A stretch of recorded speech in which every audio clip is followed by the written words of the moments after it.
Bonjour à tous, on se retrouve aujourd'hui pour faire le bilan du mois de septembre, voir où en sont nos investissements et pouvoir décrypter un petit peu les différents mouvements que j'ai pu faire sur mes différents portefeuilles. Donc n'hésitez pas à vous liker et à vous abonner à cette chaîne si ça vous plaît et restez bien jusqu'à la fin, je vous détaillerai ce que je compte faire pour le mois d'octobre. Donc c'est parti, on se retrouve directement sur la plateforme Invest avec laquelle je suis mes différents investissements. Et on peut voir donc du coup directement dessus que j'ai environ 32 000 euros d'investis et dessus que sur le mois de septembre, le dernier mois, on est à plus 390 euros. Donc c'est plutôt correct. On peut remarquer directement sur le graphique ici qu'on a une grosse baisse à un moment, mais on l'a sur le patrimoine, mais également sur le total des investissements.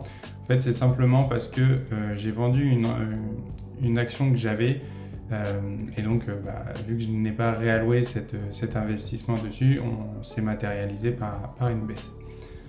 Du coup, si on regarde un petit peu, qu'on va au niveau de quelques portefeuilles, on peut voir que on a été assez stable sur le portefeuille d'investissement sur tout ce qui est qualité, mais qu'on reste bien dans le vert, à part Nike, qui a une baisse mais qui revient un petit peu grâce à son changement de direction. On a un nouveau PDG qui est arrivé et l'entreprise voit de nouvelles perspectives arriver, donc c'est plutôt intéressant à analyser et on verra ce que ça peut donner au niveau des chiffres.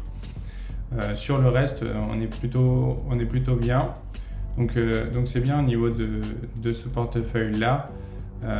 Qui a comme stratégie de chercher des entreprises de qualité grâce à ce qu'on trouve sur Think Other Invest, où on a un outil où on va aller chercher toutes les sociétés qui sont d'extrême haute qualité pour enlever toutes les sociétés qui ne le sont pas et donc augmenter notre pourcentage de profit et de rendement suivant le temps d'investissement que l'on souhaite, parce que nous sur cette stratégie là on est un investissement de plutôt long terme et on ne cherche pas spécialement à avoir un revenu passif immédiatement. On cherche à faire augmenter notre patrimoine sur ces actions avec des sociétés qui peuvent verser peu de dividendes ou pas du tout, mais qui ont une belle perspective de croissance dans l'avenir.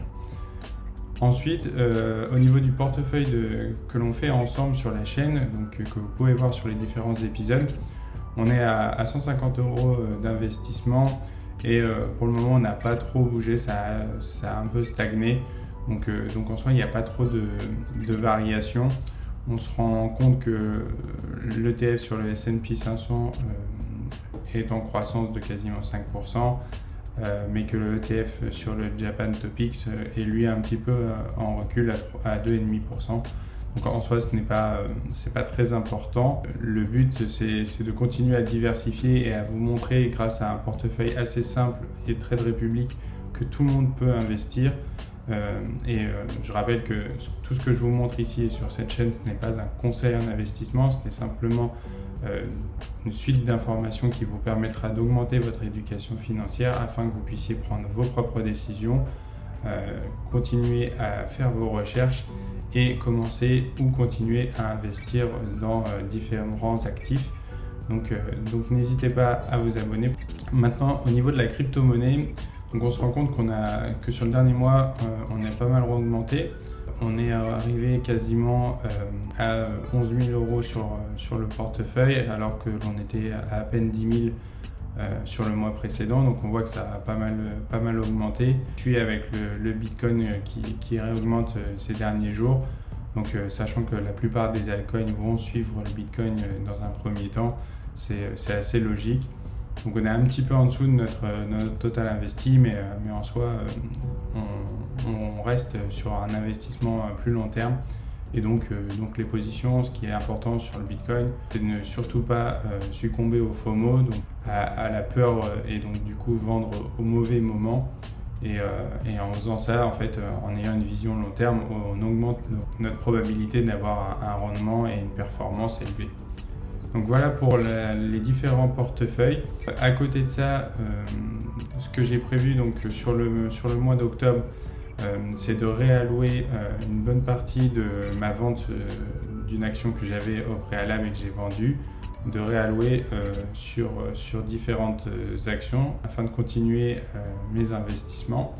Et à côté de ça, continuer à tester Realty, qui, comme je vous avais déjà parlé, en fait est une plateforme d'investissement immobilier sur des tokens, donc sur de la crypto-monnaie.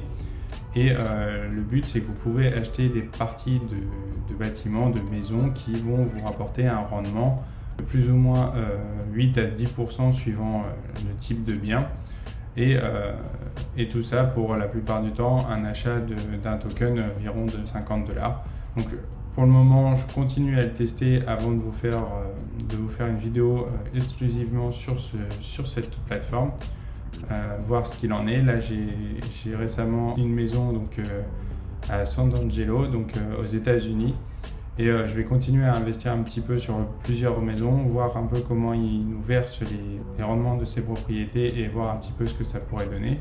Et en fait, sur le marketplace, on peut voir un peu les différentes maisons. Donc si vous êtes intéressé, n'hésitez pas à me le dire. Moi, je vais continuer au mois d'octobre d'investir sur ce type d'actifs et voir ce qu'il en est. Puis je vous ferai une vidéo complète vraiment quand j'aurai fini de tester Realty. N'hésitez pas à me poser vos questions en commentaire et puis on se retrouve pour une prochaine vidéo.